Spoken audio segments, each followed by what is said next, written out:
Hey everyone, welcome to 1 Hour Conversation. This is episode 4. If you're brand new here, my name is Mike of the YouTube channel Did You See That, where you can watch the video version of this on YouTube, or you can watch the audio and listen to the audio version, on Spotify. So, yeah, this is episode 4. I've got a great guest with me today, and his name is Ryan from Real Talk with Ryan. If you're watching on YouTube or listening on Spotify, the link to his channel will be in the description box. So please go support him, go subscribe to his channel, check out his content. He's a really, really great guy, which we'll dive into in this week's episode. But if you're brand new here, the concept is simple: 1 hour conversation. Essentially, me and my guest or guests will talk for 1 hour, where the timer will start. And even if we're mid conversation, by the time it hits 0, that is the end of the conversation. So, without further ado, let's get into this week's episode. Right, here we go. So, welcome to episode 4. I've got my awesome guest, Ryan. Kind of an introduction for Ryan. Is This is a guy I came across on YouTube many, many years ago now. I mean, it feels like years ago. Um, and yeah, like slowly over time, start to like really dig his um appreciation and kind of like his own voice when it comes to reviews. And then kind of over time, me and Ryan kind of took conversations like offline. We started talking to Messenger and all that kind of stuff. And hey, I'm definitely proud and happy to say that he's one of my best friends. And it's crazy because he lives in a completely different country, so I rarely see him. But yeah, Ryan, how you doing, man? Doing great, man. Thanks for inviting me on for sure. Yeah, I knew straight away that I wanted to have you as a guest. I was like, when's it gonna be? Because like our schedules are crazy. Like we talk about this all the time, but our schedules are Yeah. like complete opposite. Um, so yeah, man, I appreciate you being here. And for anyone who doesn't know, so me and Ryan's collabed on YouTube many, many times via Z Talks. We do kind of like a little podcast segment on YouTube called the R&M Show. So you may have heard of us on there previously, and now we're on 1 hour conversation. When is R&M show returning, Ryan? That's a good question. Just get the times going right. We'll be good. Right, right. Hey, I say that for anyone who's a fan of that show and likes when me and Ryan collab, because hey, we can just talk and talk for hours. Um, but yeah, I mean, most recently, one thing I'm going to dive into straight away is recently Ryan was. I was fortunate enough to have Ryan at my wedding in February of 2025, and it was Ryan's first time traveling, going overseas. So, what was that journey like? Man, I'm gonna tell you, it was a journey. The one thing that we learned, me and Jess, is don't drive in the UK. Like when we were going over to your area, it was fine, but like driving in London, that is a no. And then the fact that there's not a lot of parking, you're going to be doing a lot of walking if you rent like a place out in London and out in that area. So definitely, if we could go over and do it again, we definitely would do like the whole train situation. We didn't really know all that stuff. Um, I mean, London was a lot of hustle and bustle for us for sure. And like me, when I was growing up, I didn't really grow up in like I would say a big city per se. I kind of was always on the outskirts, maybe Right. like 20, 25 minutes. So kind of like that culture shock for me in general and that whole like busy atmosphere. Like I've never been, but it kind of reminded me of something like New York because like there's just so many people kind of going around. There's a lot of shops there and it's just a different atmosphere. And then you go to certain parts, you got all like the attractions and the big areas and stuff. I mean, it's just bombarded with people, dude. Like it's definitely not my thing personally. But I mean, Yeah. it was cool seeing the sights though, because it's something you may never get a chance to do again. So we enjoyed that aspect of it. Yeah, I mean, it's a complete different world in like UK. Like, I agree with you. Like, so where I like was raised, maybe about 20-25 minutes drive from where I am now. Which you've been to my house, so you know what it is. Um, yeah, kind of like you. Like, it was about 20-25 minutes drive to get up to like the local like town center, where it is a little bit more busier. But yeah, dude, when I first went to London, like you, I was like, what the hell is this place? You know? Yeah. It's just crazy. It's too busy. It's loud. It's just you know, when, like, as you said, right, when we live in our areas and it's just nice, it's quiet, it's okay, it's quite a chilled. You'll get areas where it's a bit busier and traffic, all that kind of stuff. But that place, dude, I was like, nah, I'm good. I'll visit now and then, but like that's about it. So Yeah. you driving there, I give kudos to you, my friend. Yeah, the most nerve-wracking thing for us is obviously, in America we drive on the right side of the road. So I had to learn Right, to drive on the left side of the road with the wheel on the opposite end. So as we're right. driving, because Jess drove like barely, like most of the time she didn't even drive. It was pretty much me. And I just remember the first day she was doing it, she's like hitting the curb and everything as we're going. And I'm like, you're too close, you're too close. And like I was doing the same thing. It's like it's a big adjustment because like you're totally maneuvering your body to do something different than you're not normally doing. So Right. I mean that whole experience was different too. And the other thing too, when we were down in London, is there's a lot of people riding around in bikes and stuff, which is something I'm not used to. And more so for in America, it's mainly like they have their kind of own lane on the side and they're not in traffic. These guys Right. go in traffic. So like you really have to watch out for everyone, and it's honestly really nerve-wracking. I don't recommend driving in London, guys. If you're thinking about going to London, do not drive. You know, it is. You bring up a really great point because a few times when I've been to America, your guys' roads are like so much bigger. Yeah.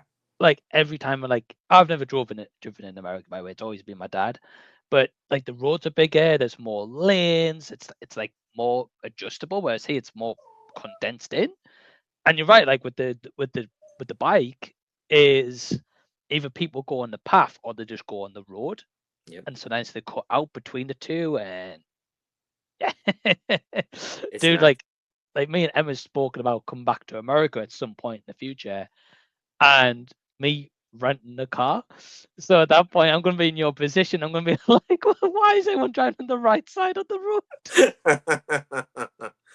Oh, and the thing is, it's Oh that man, another thing too about driving there and compared to like how your lanes are is mm, um it's so much more different because obviously different lanes and everything. But dude, you're over here in the left lane, dude. People are pushing you out of the way. It doesn't matter if you're going 10 over, they're still going to be going, like 90 mile an hour, even though it's like a 70 mile an hour road. And then versus over there, you guys got all the speed cameras and stuff, which is something we don't have. And personally, I think that would be something good just because, maybe that would cut down on the accidents. Because another thing that I noticed too is your truckers and stuff over there, they're very cautious. If they see a car coming up, they'll move over into the next lane, which over here, yeah, dude, they don't do that at all. I mean, it's just like a completely different type of drive. So I will say from like going on the highways, I feel it's a little bit more safer, like with your situation versus ours.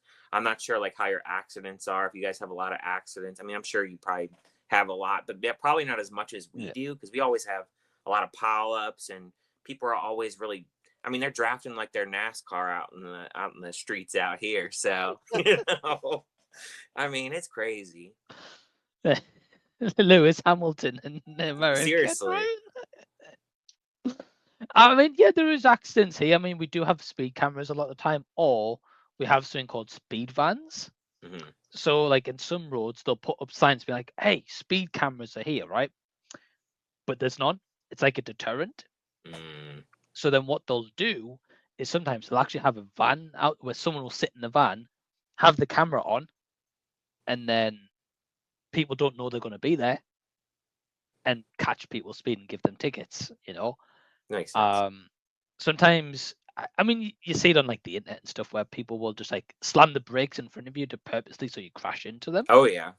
And that probably happens everywhere, right? But we have maybe a little bit of that. But personally, accident wise, nah. The only other time I've seen a few kind of like road kind of you know situations, Hmm. I'd say probably in the last few years.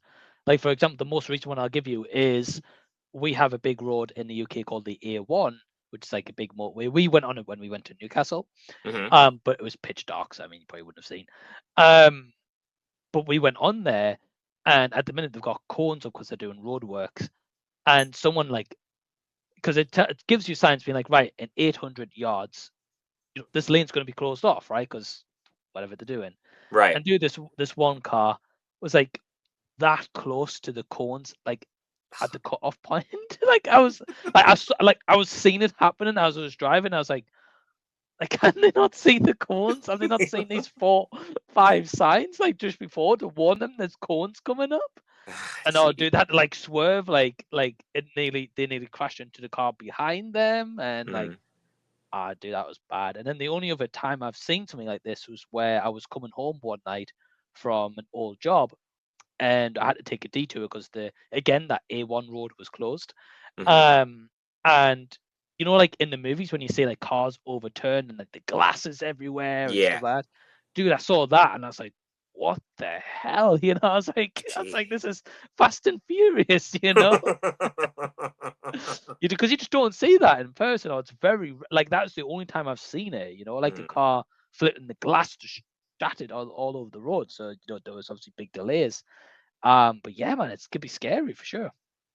Yeah, it definitely is. I've seen some crazy accidents myself. So one common thing I see over here is people crashing in the woods, dude. Like literally just driving off the road. Okay, So I don't know. I don't know if it's like a phone distraction thing or what it probably. is. Drunk. I mean, who knows? But it just seems like it's always a problem. It seems like, but it's just interesting to see the differences. Just how your traffic Yeah. is compared to ours, and just noticing. Because I mean, I'm sure there's similarities, but there's definitely Right. differences that I noticed. So Yeah, and I think you're going to get similarities for sure, but then of course difference with like the road structure, all yeah, that kind of stuff. And you guys probably have more like woods than like what we have, really. that's true. Um, so your UK experience, would you come back? Has it deterred you Yes. that much? You're like, nah, I'm good. No, we would come back. I think more so. I know when me and Jess have talked about it, we really want to do more like sightseeing next time, like cathedrals and stuff that like we wouldn't normally see in America because you don't see that kind of stuff. I mean, we have like museums and stuff. Don't get me wrong, but stuff like that and like structure and architectural wise, like that stuff we don't have. So that's something that we definitely would like to do when we come back. And then maybe there might be some other shops that we'd want to explore as well. So I think plan a little bit more. I know like she wants to do eventually Ireland and she wants to do Scotland. So maybe we can kind of fit it all in there, all three. Right, Eventually. right. That's definitely something that she would like to do. So, and I know she's talked about going to the train over in like to Edinburgh. So, I mean, that's definitely something we'd like to do in the future for sure. Nice, man. Nice. I'm glad it didn't deter you from coming back to the UK. Nah, it's At just a least lesson you learn with it's the good. car renting thing. I told you all Right. about how that was. That was a shock to us. I mean, but I would say like that's probably like the only Yeah. mistake that we made. I feel like over there. Like other than Hmm. that, like I feel like we had a pretty good time. I mean, the weather did get us a little bit. We were kind of sick, a little bit. Um, but I think maybe if we came when it was just a little bit warmer, maybe when Yeah. it's like I don't know, like 50 degrees or something, like that's a little bit more comfortable. Like, but when it's like 30 degrees, like that's a shock to us just because we Yeah. don't see that much in Florida.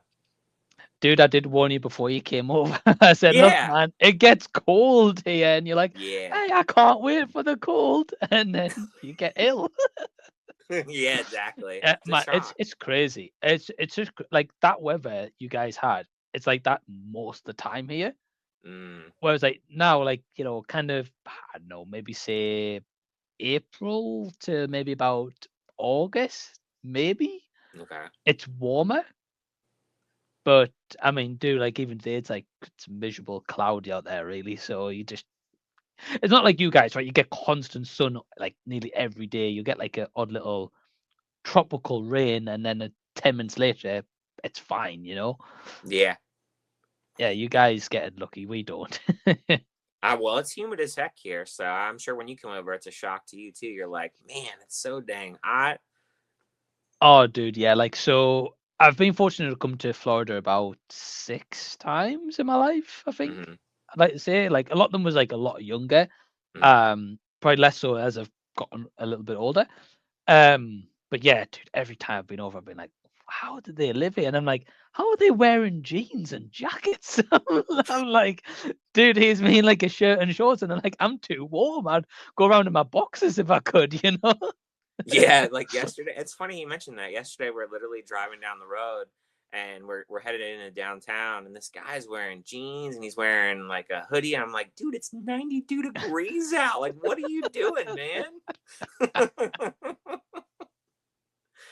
I never understand that. That's one thing that I've noticed around here, because Right. the climate around here if you've lived here. So Right. like it's pretty much Right. shorts, a t-shirt, and then some people wear sandals. I don't always wear sandals, but sometimes I do. But I Mhm. mean, I just I can't stand wearing jeans and sweating so much. And Right. Right. sometimes I may bring a jacket with me, like if I go to like the movie theater or something, because it may be a little too cold. But sometimes you go into those places, they don't even run AC, man. So you can imagine how it gets. Yeah, dude, you know this. This is a good segue onto the cinema actually, because this is something I was going to bring up anyway. But yeah, it's one of those things, like as you said, right? That person wearing jeans and a hoodie, if it's not checking the weather report, what it's going to be like for the next day. They're either not local, so they're thinking, it'll not be that warm in Florida, the Yeah. Sunshine State. Bear in mind, right? Um, but like that kind of brings in the preparation in terms of cinema, right? Like we've spoke a lot, and I wanted to mention this to you is the other week I went to see the Snow Path, right? Mhm. Well, the Salt Path, right? But we call it the Snow Path because I slept. Um, and dude, like was at least 30, 40 minutes into the movie. So bear in mind you've missed the 20, 25 minutes trailers at this point. And these two girls came in like with their drinks and their popcorn and then soon realized they were in the wrong movie. And dude, I kind of wish I was like, I wish I swapped with them. They could have had my seat. I wish. I didn't learn. I was thinking, oh, it's got to get better from 40 minutes in, surely. Yeah, dude, that's the worst, dude. When For me, like, I don't know how you are with your movies, but if a movie doesn't start picking up after about an hour, dude, I'm starting to think, all right, I'm starting to I mean, it Mhm. depends on the movie, I guess, but I don't know, man. If it starts to not pick up after an hour, I'm just like, oh man, this is gonna be a long movie, especially if it's over an Yeah. hour and a half. Mhm. So, Yeah, I think you know it is. I'm same with you, right? Especially with Shudder, right? And I'm not trying to out Shudder here. Like we both get screeners from them. I appreciate them as a company doing something a little bit different. I'll just get that off my chest straight away. I love you, Shudder, but your movies sometimes, like perfect example, Ryan, like Shadow of God, mhm. to take an example. Like that movie, at first I was like, oh, okay, like, I'm wondering what's going on here the first 10, 15 minutes. And then it just starts to go down and down. And then the visual effects, I'm like, oh boy, you know. Yeah, And then you're right, like an hour in, I'm like, at this point, I'm like, I'm checked out. yeah.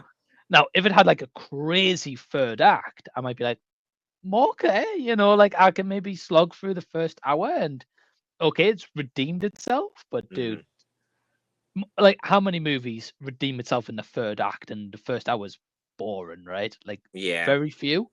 That's true. I mean, they're always a mixed bag, dude. You kind of never know what you're going to get with Shutter. You can get a really boring movie. You can get a movie that could have some decent effects and could be okay. And then sometimes you can get, a gem or two. But it's always all over the place. You just never know what you're going to get. I think this year they've Mhm. struggled, though, in my opinion. I've really struggled to get through some of their movies this year. And Mhm. mainly, I think it's because of, you know, it's great that first time directors get that opportunity to get on to Shutter and get their Right. stuff out there. I'm all for that, not bashing that concept at all.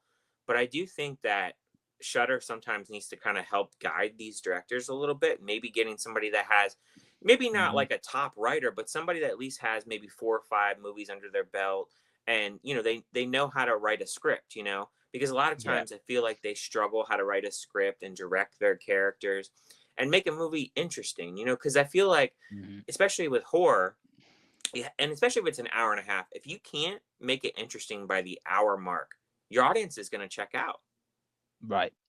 So I Right. think that's like something they definitely should focus on, because there are movies they have on their platform that are interesting and want to keep you watching. Like we watched Mhm. Grafted earlier this year. We both agreed that that was a pretty good movie.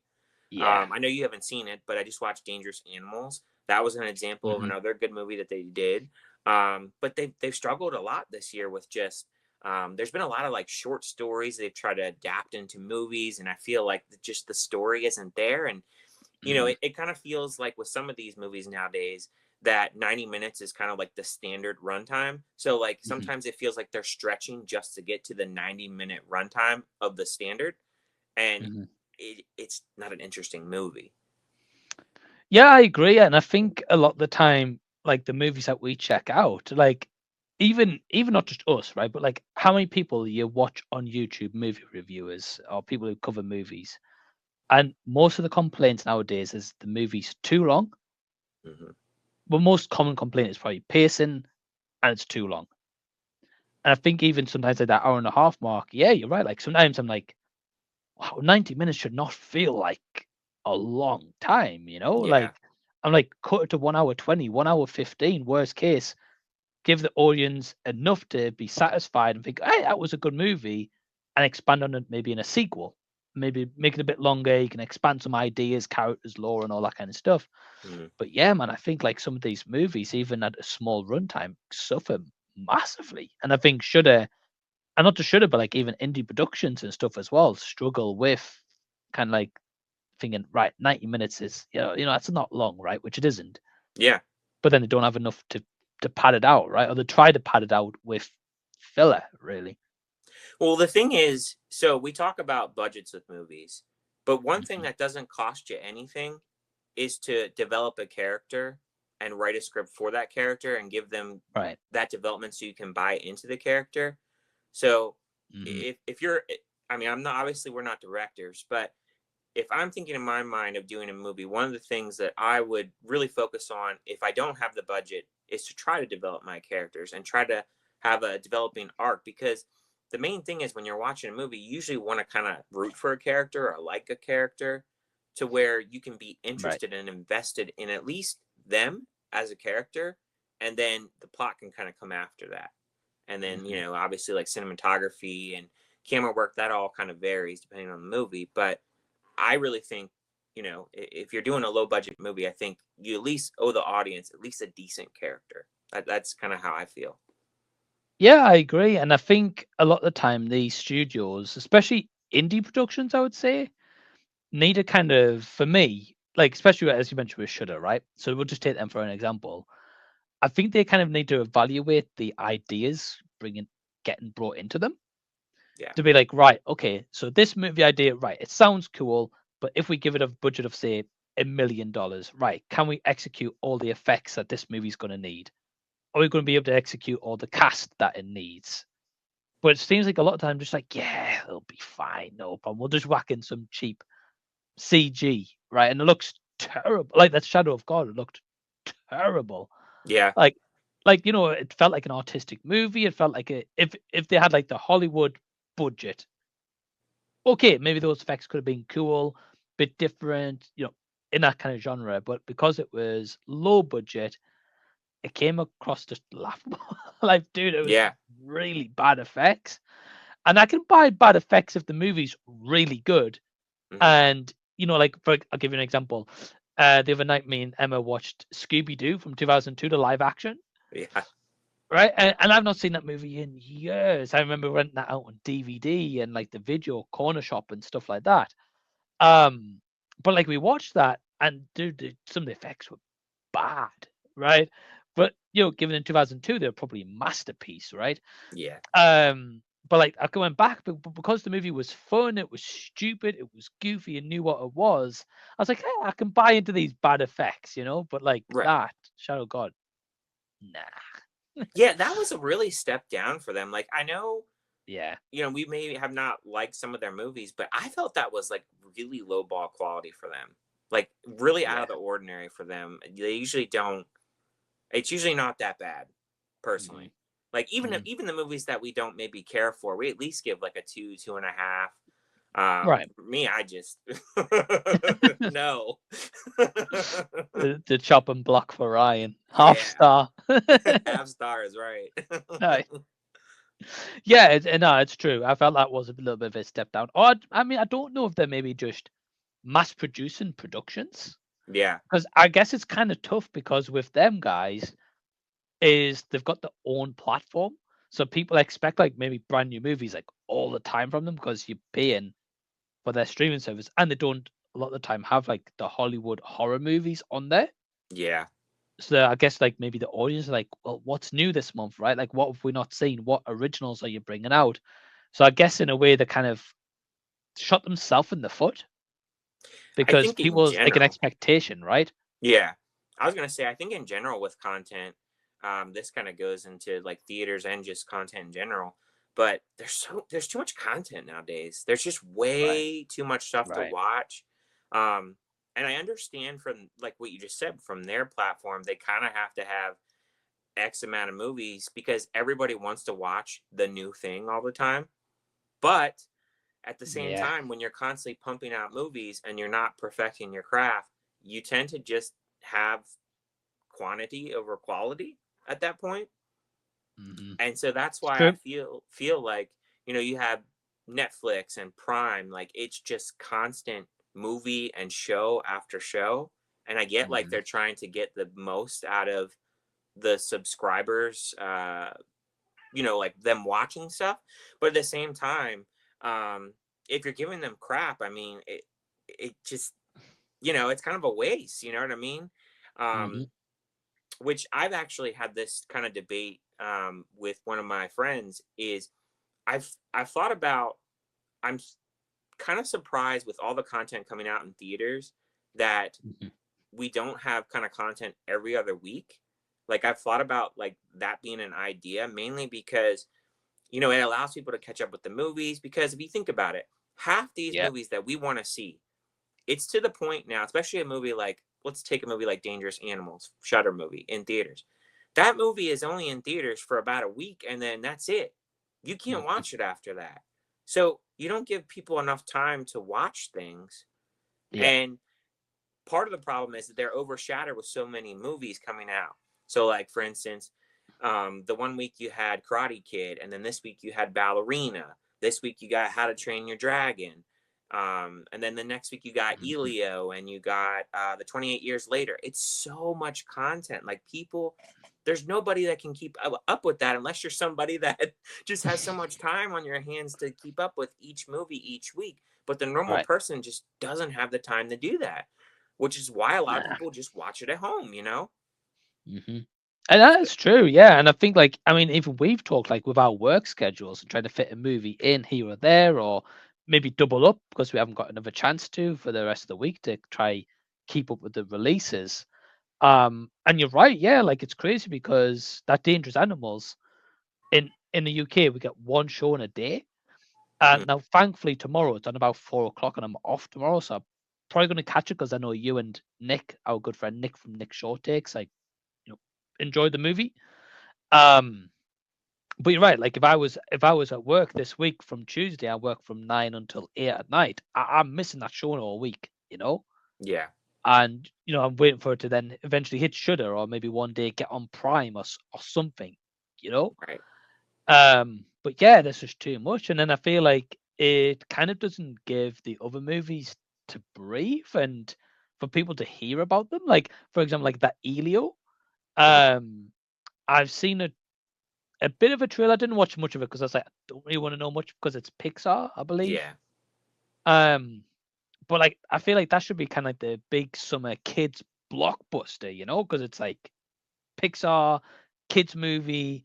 But I feel like it's just like no one's talking about Helio, right. I agree. I actually had this conversation with my other buddy the other day. I said I haven't seen Yeah. much advertisement for that movie, and Nah. the thing is, nowadays we've also talked about this with kid movies. There's not as much kid movies nowadays. There's not as many smaller studios doing the kid Nah. movies, so realistically, you can probably count on at least one or two hands. I would say there's usually 6 or 7 kid movies, maybe a year that they get to pick from. So you would Mhm. think like that would be like a big marketing piece for the summer to get the kids and the families to come out to the theater. But I Yeah. haven't seen really anything on it, really. I mean, I've seen a trailer maybe Yeah. once, twice. They did market a little bit a few years back, and then I know they moved it. But even Mhm. now, coming up in the next couple of weeks, I haven't seen much. I feel like they've kind of, I could be wrong, but I feel like Pixar have kind of sunk their own project. Right. Like, so for me, because we had the last one, Elemental. I think Hmm. Elemental was their last release. Now, Yeah. I I could think be so. wrong. I could be wrong.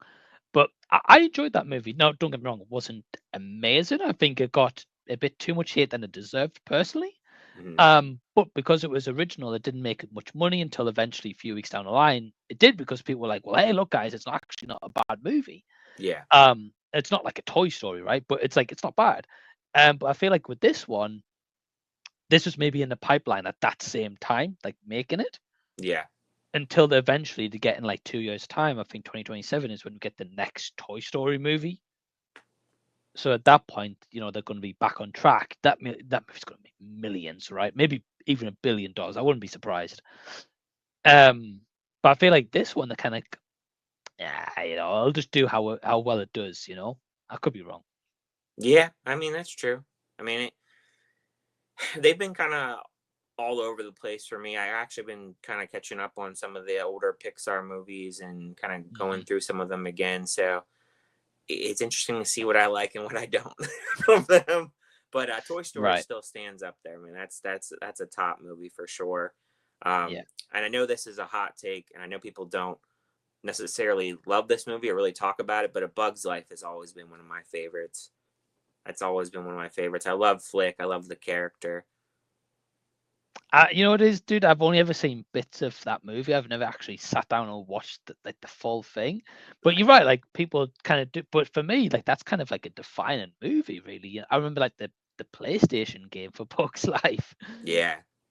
So it's yeah. I feel like they've kind of gone a bit kind of off. I don't know if the just the ideas haven't been as good as like a Toy Story, you know.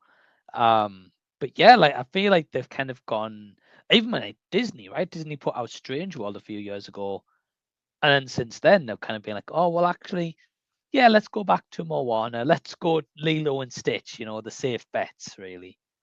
Well, yeah, that's the thing. It's to the point where we always hear on the internet people going, "Well, they don't make original movies anymore." Well, y'all don't support the original movies, so you're gonna get Toy Story 5 and Moana live action and Moana 3, and a mediocre movie like Moana 2 that should have been, like a TV movie. You're gonna get stuff like that in theaters because that's what people know, and that's why we got like 8 Mission Impossibles, 5 John Wicks. You know what I mean? It's just like it's gonna be endless until people don't necessarily watch those movies and it doesn't work for them. They're gonna keep rehashing that content. It's just gonna keep happening, unless people support the original ideas. And it brings up a point here with Ballerina.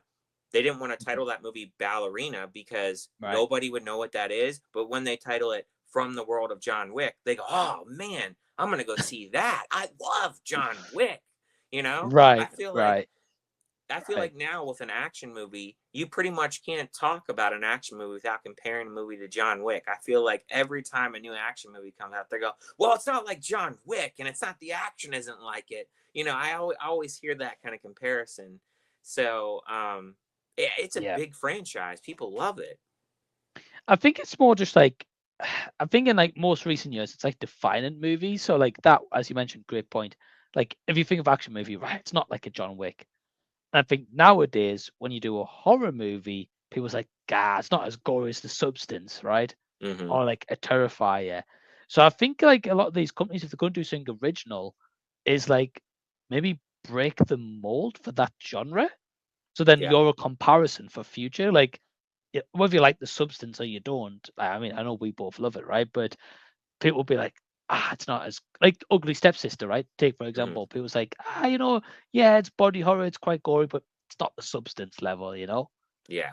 And it's crazy to think The Substance only just came out last year and it's got that title already, which is it's quite bonkers, really. But yeah, that's kind of like the action is like John Wick style, or be like John Wick choreography or stunt performers or like writers doing these action movies. Yeah. And you're right, yeah, they didn't have faith in Ballerina to do okay, so they thought, yeah, let's throw the John Wick title in there. Although Keanu's in the trailer, Yeah. Keanu is in the movie, not as much as maybe people think he's going to be, but he's in the movie. What is a franchise, a series of movies you'd like to see end completely and never come back? Fast and Furious. No more Vin Diesel, man. I can't take any more of them wooden performances. Him and his family, bro. They're still there. Yeah, I feel like those movies have just took a Off the cliff. nosedive. They've got a fan base, right? Like fair play. Like, look, people love those movies. That's cool. Everyone loves their own thing. But man, for me, those movies, I watched a few of them, and then like they just went over the top, and I was like, nah. And that's one thing with Ballerina for me. Like, it started out really cool. There was some really cool action, and like the whole movie's got some cool action. But it got to that over the top point, and I was like, nah. I don't believe what I'm seeing on screen. Yeah, I actually want to revisit them at some point to see how I feel because I've always liked the first two. The first two have always been, I think the second one's always been my favorite. Too Fast, Too Furious with Ludacris when he's been introduced. And then obviously the first one because that's like all about street racing. But as it goes on, it comes less and less about street racing and more about what kind of crazy stunt can we do? Let's throw the Rock in there and John Cena and all this other stuff, and it's just like, oh man. And let's go to space. That's what people want. The space one is crazy. I've still never seen it, but I don't plan to. I'll be honest. I think it's a shame though because I think you're right. Like people knew Fast and Furious for the cars, right? The car racing, the street racing. Yeah. But then as soon as they introduce the Rock and make it more like an action movie, and because the box office numbers do big, they're like, oh, that's what people want. They don't want the street racing anymore. But no, I can't really disagree in that movie franchise with you. For me, that one and Despicable Me. Yeah. Dude, I do not need that series of movies. I do not want to watch that series of movies. But I appreciate they make a lot of money. Yeah, they do. They have good marketing, and they're making a Minions 3 comes out next year. So I know you're psyched for that one. Believe it or not, I'm actually doing a cleaning out of my movies, and I don't have any of those in the collection anymore. So you'll be happy to know that and give me a round of applause. Oh, that's the best news I've heard all day, my friend. One less person's got them in their collection. Even better. Oh man, dude, I'll say this, right? I've never seen Despicable Me. I've seen Minions. That's all I say. Just the first Minions, and that was enough to be like, nah. Yeah, the Minions ones are very weak. I would say like right. Maybe like the first couple aren't too bad, but the Minions at this point, I think as I'm getting older and we're pretty much similar in age at this point, they're really kind of annoying at times at this point. Yeah. Dude, they are right. That's all I ever see in the trailers. They're like, I'm just like, oh man, I'm like, I don't need to see this in a 90-minute movie. Yeah. I know Despicable Me is meant to be like good and it's got the whole story like Gru and all that kind of stuff, right? So I get that I'm missing the whole story. Yeah. But dude, yeah, I don't need Minions in my life. I'd never want to watch them. I wouldn't even go and visit them at some point to be like, hey, let me deep dive the Minions. It's not happening. No. What would you say? Talking about kind of movies. So, what is a movie that you regret getting rid of from the collection that you would like to get back? Oh, that's a tough one. Oh man. I mean, you might not have one, to be honest with you, but Yeah, I I don't know if I could say I have one because most of the stuff that I've been getting rid of, it's like I just did a lot of spring cleaning with like the kids movies and stuff because I've kind of outgrown certain movies and then my son is older now, so right. we're not going to watch those movies, but I have like memories on some of those movies that we've watched. But no, I don't think I have anything that I regret. I think what I regret in the collection is when I was younger not keeping the cases to some of my movies and putting them in a binder because it really takes away like the actual cases back there. So if there's anything I regret, it would probably be that. But I'm obviously not doing that anymore. But like, yeah, I would say like that's what I regret like the most. Not really necessarily regretting movies, because like I know what I like and what I don't like at this point. You know, your tastes are always changing as you get older. So that would Yeah, be my that's answer fair. to that question. Yeah, that's fair. Because I know you've got like, or well, at least you did have like binders and binders of movies, right? Yeah. And that's like, I can understand like you all go through different phases in life. Like at the time, you're like, what's the case? I don't need that. I just need the disc, right? Yeah. And as you get older, you're like, oh man, I could have had it back here. This could have Yeah. been swamped, right? And like you want to see that artwork and stuff. Um, is there or like from your personal experience, here's a question I want to ask you. So from your personal experience, so when you had your son and you've been experiencing these movies with him as he's been getting older and his taste change, your taste change or anything like that. Can you remember the kind of the first movie you saw where because you've had a son and maybe you've kind of opened up with like his experiences of movies where it changed your mindset on that movie where you might think, well actually that was bad, but because like he enjoyed it or like because you've had him and you kind of have that kind of father outlook on a movie instead of just like a regular go at the time. Is there a movie like that that changed it for you first time round? I mean, the first movie that he saw, me and him together, was when he was 4. It was The Book of Life. Um, and I think at Okay. the time I couldn't appreciate the movie mainly because it's not really a type of movie that a 4-year-old should be watching. It's kind of like a darker movie. It's very um the visuals are kind of all over the place, but uh I think as a father taking him to that movie, it probably wasn't the best of idea for a 4-year-old to watch that movie. Um Right. but I think through kids movies and stuff, it does make you appreciate a little bit more of, okay, like this is for the kids, like this is not for you. And there's certain movies I feel like me and him connect on, like kid movie wise. Like a movie that we really like together is Mr. Peabody and Sherman. I don't know if you've ever heard of that movie, I haven't seen it, but I've heard of it. but it's a fun movie. Pretty much a dog adopts this young boy, and I love kind of like the message in the movie. And I feel like when I first saw it, it wasn't necessarily a movie where I was like, I don't really think too much about this movie. But when you really think about the movie, it's kind of like about family and, even though you're different, his dad's a dog and he's a human. It doesn't necessarily mean he can't take care of him, because in the movie, there's a portion where somebody is trying to get um, him taken away from him because he's a dog and he can't take care of a human. And Right. I like the aspect of it. And then like it's a fun adventure movie because it also ties into history, which I really love history. They talk about like Cleopatra and Thomas Edison. So it's just like a fun like adventure movie, but at the same time, like there's like a good message behind it. So I think like there's more appreciation for that movie now, even though that's like not a big movie that pretty much nobody talks about. It's never gotten a sequel or anything. I Yeah. never hear anybody like have it in their collection or really talk about it. So I think it's like one of those movies where it kind of came and went and it's not as appreciated as it should be, in my opinion. So I think if there's like one kid movie in the collection that I can appreciate, it's definitely that one.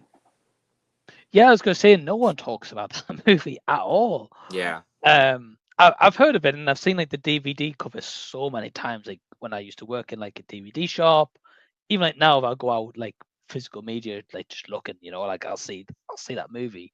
But no man, that's awesome to hear about like your experience with your son and that you appreciate that more. And that was kind of one of like maybe the later ones you guys checked out. I've never heard of that Book of Life, by the way. I don't know what that one is. I'm trying to think who was in it because I honestly haven't seen it in a long time. I think Channing Tatum may be in that movie.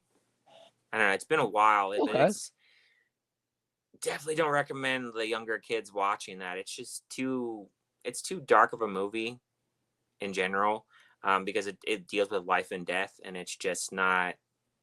it's not something a 4-year-old should be watching.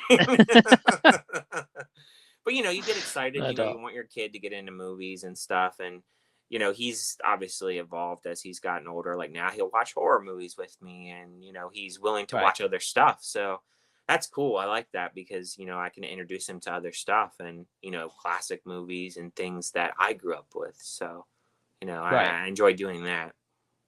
And would you say so what would you say is your favorite movie, and what would you say is your son's favorite movie? Oh man. If you had to So pick one, right? Yeah, you've got a gun to your head. You have to pick one.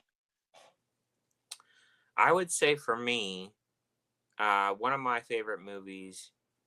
I mean, I've always loved The Dark Knight. Like that's just a classic movie. I mean, the performance of Heath Ledger in that, that's a great movie. For him, that would be a tough question because I'm not exactly sure what his favorite movie would be because there's not like any one thing that we watch over and over. Right. He does Right. watch a lot of TV shows these days, but man, I mean, there's a lot of different horror movies that we can kind of connect with that we like. Like he likes Smile. He really likes Smile. Oh, Um, cool. I introduced him to like Texas Chainsaw Massacre. Like that's like one of my top favorite movies ever. So get him into the Man. gore stuff, and he unfortunately he's watched the first Terrifier, so he's seen a lot. He Wow. watched that on Okay. Tubi and watched a little bit too much than he should have, but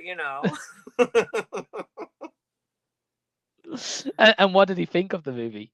he thought it was awesome. He wants to see the other ones.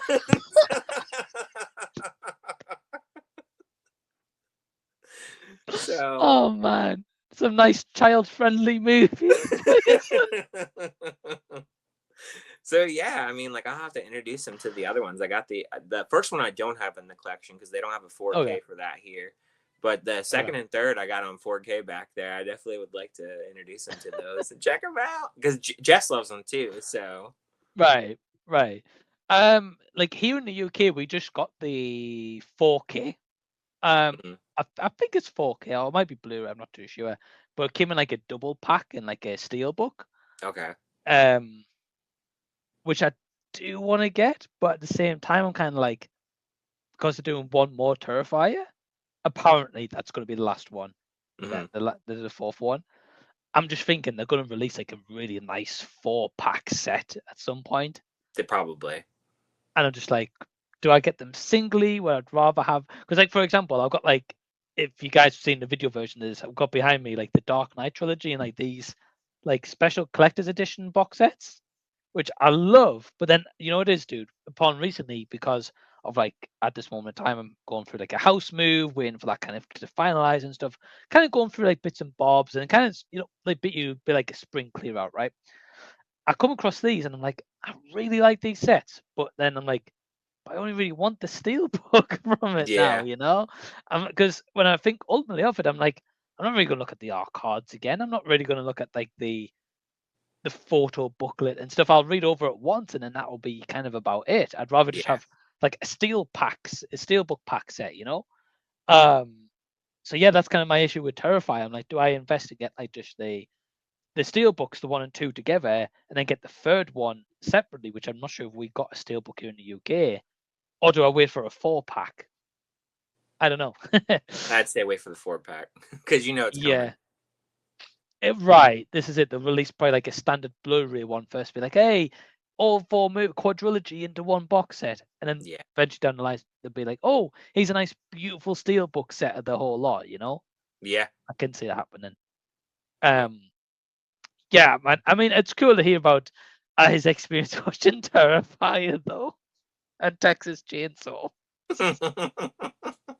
We're getting him in there. We're getting him to go right in there pretty early. Because I think, like, for me, I don't know Right. when you watch like your first horror movie, but for me, I didn't like go out to a theater because I didn't have, like I said, but growing up with my parents, we saw like bits and pieces of movies, like maybe a kid movie here or something like that. But like Right. horror, my family isn't into horror at all. So like horror was something I had to like self discover. So I remember like one of the Right. first times that I ever watched horror was Scream, the first Scream movie. I seen that on Okay. cable. I think it was on like TNT or like TBS or something. And I watched it and I was like, man, this is so cool. I'm watching a rated R movie at the house.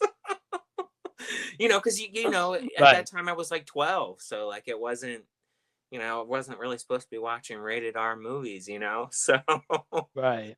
you know. Ah, man, I don't know. I've got like I kind of got like a different experience. Like you're quite cool. You got to see Scream on like cable at the time, right? And like Mhm, I say, kind of like defining in your kind of early years of learning about horror. Um, it took me a long time to watch horror, not because I didn't want to, mhm, but because I used to get quite scared easily. Like I'll give you an example, dude. So my mom loves horror, right? Like she's like, oh, blood, guts, and gore, yippee, please. But my dad hates horror. He will not watch a horror movie at all. Right? Dude, he will not do it. So for me, like growing up, like so I remember seeing like my older sister playing the original Resident Evil game on the PlayStation 1. Dude, that would creep me out. Um I remember watching the WWF at the time, and the time when Undertaker was in the Ministry of Darkness days. Dude, he would give me nightmares. I would I would dream that I was in the Hell in a Cell match with him, and I'd run away because I didn't want to be in the Hell in a Cell match with the Undertaker. Oh You God. know, I had those kind of like I think that's probably why I didn't watch horror as a kid, because Yeah. my mum was like, okay, if he's dreaming about the Undertaker and Hell in a Cell, this made up character, it's probably not worth him getting in a horror movie. But then I remember as I was like getting older, I was scared for a long time, dude. I remember like Paranormal Activity. Mhm. I did not see that. I can't remember if I saw that in the cinema or at home. I can't remember. But dude, that creeped me out so much. And at that period when I was watching horror movies, I had to watch SpongeBob before going to bed because SpongeBob. otherwise I'd be like have the the duvet over me overnight and like covering my whole eye, and I was like, I'm not looking out there, I'm going to sleep.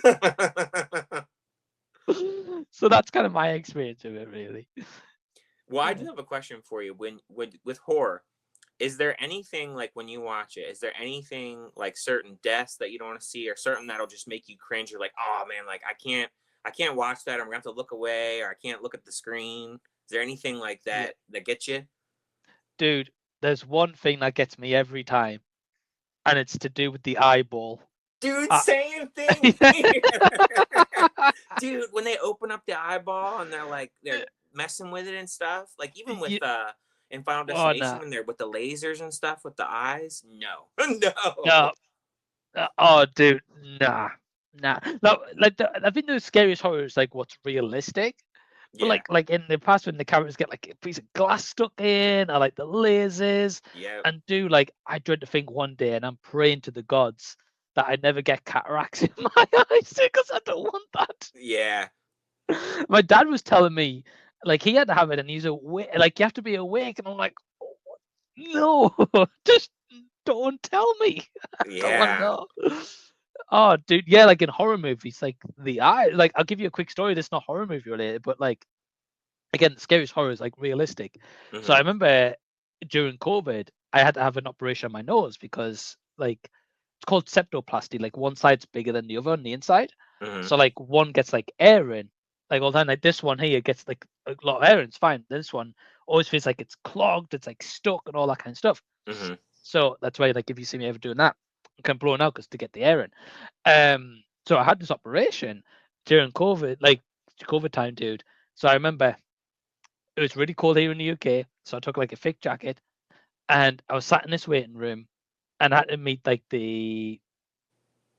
She wasn't a surgeon, but she was obviously like a specialist in medical field or something. And Mhm. she's like, "Oh, look, hey, right, this is the operation you're gonna get. This is what it's called." And dude, she started describing what was gonna happen to my nose. And you're like, She, no. oh man, I felt this was awful. Like, dude, it was awful. Like she's like, oh yeah, so when you're asleep, they're gonna get a hammer, they're gonna knock in there, and I was like, and dude, I know I had this coat on, but I was sweating buckets. I was like sat there like cringing, dude. I was sweating buckets, and she's like, "Oh, you're okay?" I was like, "No, just I'll sign the paper, and that's it." Oh, dude, I had to leave. Like, again, like her telling me what's going to happen to my nose. I was like, I don't want to know. Just put me to sleep and do whatever you have Yeah, to do. So yeah. that kind of thing for me. But it's awesome to meet someone who's also with the eye, because I actually didn't know that. I don't think. No, I didn't know that either for you either. So that's funny. Yeah, dude, yeah, the eyeballs and no go for me. Yeah, definitely. It's crazy too because I feel like I have a pretty high tolerance for like most movies. It's funny we can watch stuff like Terrifier, all the gore, but then it gets to the eyeball and you're like, no, don't you Mm. dare mess with that eyeball. Right, right, and it's exactly that. Or like most recently, the ugly stepsister. Dude, when they took the hammer to her nose, I was like, Yeah. Well, "No, you can don't relate do to this!" that. Yeah. Right? Oh I was like, man. "Please don't do that to her."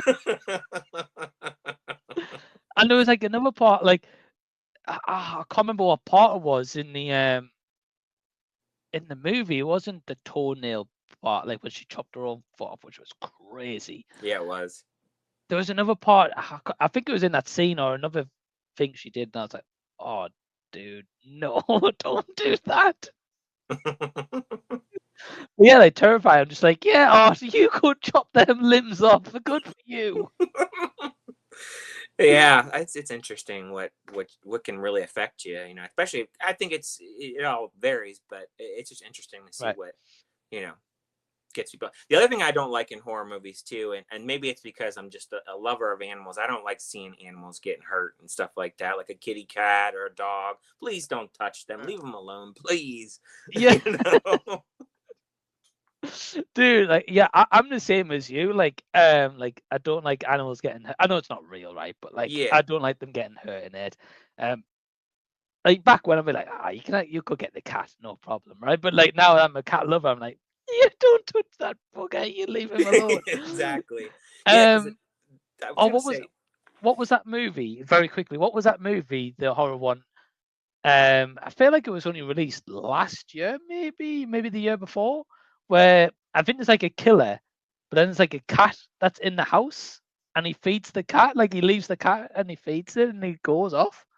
I I can't can't remember what remember what horror movie. movie. I can't remember what that. I think it was definitely a horror movie where there was like, I don't know, it was like a mass killer going around killing people, killed the owner, but then there was a cat, and I was like, oh no, he's gonna kill the cat. But he leaves, and he feeds the cat, and the killer leaves. I don't remember. Can't remember that one. I'll have to think. But anyway, so dude, what were we gonna say? Oh, I was gonna say, like, when I remember I was watching Quiet Place, I was always worried about that cat throughout the entirety of the movie because he's like the star of the movie. I'm like, please don't kill the cat, please. And he was like the main star of the movie out of all the characters. Oh, dude, he really was, and the fact like he would go on like those like steel construction sites, that, Yeah. like watching. I'm like, how are they not hearing this cat at the moment? Yeah, I mean, exactly. you can relate. Cats are not quiet. No. Like, especially your cat, like meows all the time. Like my like black cat meows at that door all the Yeah. time. So, dude, I was like, wow. I was like, they must be some deaf creatures when it comes to animals. Yeah. Yeah, and he was pretty quiet, I think, throughout that movie. I remember like in certain scenes and stuff. So I mean, hats off to the trainers or whoever, whatever they did. Man, it must be tough to train a cat for a movie, though, right? Like, I mean, it's tough to Yeah. try train a dog in general, right? But a cat, like, Yeah. that's crazy. Yeah. I mean, I guess it just depends. Maybe if it was a cat, I don't know, it's just well trained. I don't know. I mean, I would imagine that in the movie studios, they probably get the best of the best when it comes to those animals. So, Right. they probably pick from a few different ones. hmm I guess maybe if you train them as like a kitten, so like like from like kind of like birth or like when they're like 6 weeks or so, and you slowly start training them and stuff. That's kind of like their natural routines, like a dog. Like as you train a dog. Yeah. But man, yeah, that cat, I was like, fair play to that cat. hmm Oh yeah, definitely. And the cat survived, so I was happy that the cat survived. I wonder if they'll make an appearance in the third Quiet. I think they're wrapping up the Quiet Place, and I really hope they do. Yeah, Dude, I'll be honest. I wasn't a big fan of that prequel. Really, I love the first two, but the prequel I wasn't as invested in as much. But the third one, if they can end it off well, I'll be happy with that. Yeah, I mean, it'd be interesting to see where they go for sure. Like the prequel, like I liked, but didn't like upon reflection and like time goes by, and like not in a rush to watch it, you know.